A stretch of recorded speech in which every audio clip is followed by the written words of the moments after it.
Terrence, congratulations on this. You did an extraordinary role. I mean, my goodness, the whole script, I don't even know what your initial reaction as a dad was when you read this. I mean, your initial reaction is you cry. You know, the moment that they come up missing, you know, it's every human being's worst fear. The fear of loss is what breeds the greatest contempt and anger and the biggest problems in humanity. You know, most of our psychological issues come from that, and we always live right on the fringe of what happens if this happens, what happens dealing with that pain body that is there to seemingly protect us, but it doesn't allow us to enjoy the moments as much as we can. Where do you go as an actor to internalize a role like this? Because you see Hugh Jackman's role, and he's the one who's like, you know, he's got to deal with it. You have to internalize it a little bit. You know, we see your grief, no question. That's got to be so tough. Yeah, well, you have the responsibility. We all have our Cro-Magnon, you know, genetic links, and we all have our spiritual, you know, pineal glands that are seeking that conscious state of love and cooperation, you know, but we still have to eat. We still have to suffer through the things that humanity suffers through, but we have a choice to make at the end of the day. You know, are we going to just be a base low frequency, or are we going to be a higher frequency, recognizing that even the people that may have done the kidnapping, there's a pain that they are expressing, and perhaps this is where compassion, you know, needs to be shown, that godlike quality. Yeah, extraordinary cast. My God, you work with so many great people in this film. But what was it like to, you know, just work with someone like Hugh Jackman and watch him in a role like this? I mean, Hugh, I've been the biggest fan of his since Kate and Leopold. Yeah, I love the X-Men and all of those things. I loved him in the musical, you know, because I never saw that side of him. But I had never seen this rageful, you know, recompensing human being, you know, the pain and responsibility. He makes a statement in this movie, you know, every day I have to answer to myself that my daughter is wondering why I haven't come to save her, to rescue her. I mean, to see him take those steps, and then to try and convince me that he's doing the right thing, you know, that's a hard place to go. And I worried for him, because I knew he had to actually address that in his own spirit. As, you know, you can't take yourself out of it. You have to consider what happens if this happened to my child. Yeah, I wanted to ask you about working with great director Denis. My God, you know, the movies he's given us, just a couple of Canadian films, and look what he brings us here. Why was he the right guy to direct this? Because he's genius. Because he has an emotional empathy. You know, he doesn't sympathize with the characters. He's such an intricate part of everything taking place. His entire spirit is woven into these characters. I mean, the conversations that him and Roger Deakins had, the DP, that lit this so well.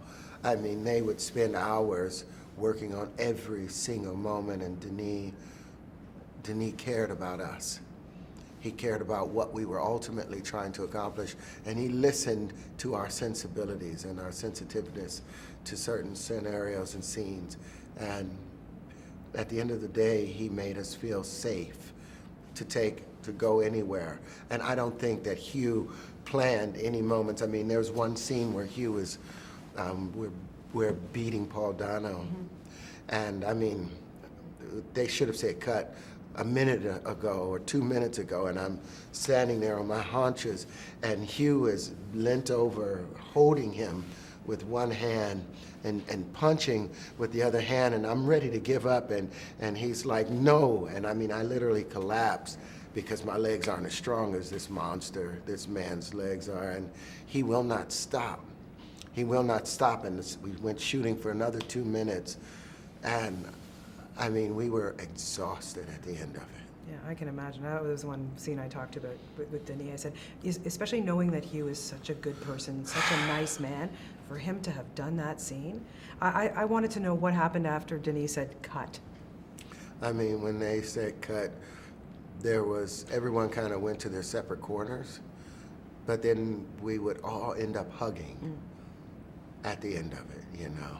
At the end of that scene, I vomited because the blood that they were pouring in the guy's mouth, and, you know, and it spilling on the floor, and your gut is in these knots, and it's stuck between tears and, you know, and joy that you feel like you've accomplished the scene, but you know that what you've just put on camera, on film, is a bit too real. Yeah. And you don't know how to walk away from it. So, I mean, we all became a bunch of women afterwards and was hugging in tissues and here's a mint. Yeah. I can imagine. I'm sure there was a few beers on the side, some wine or something.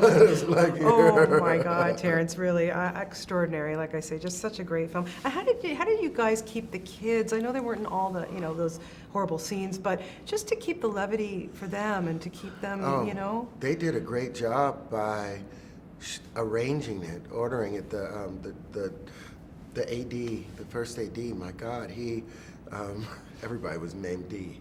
He, the way that they set it up to where once the children were kidnapped, we didn't see them again.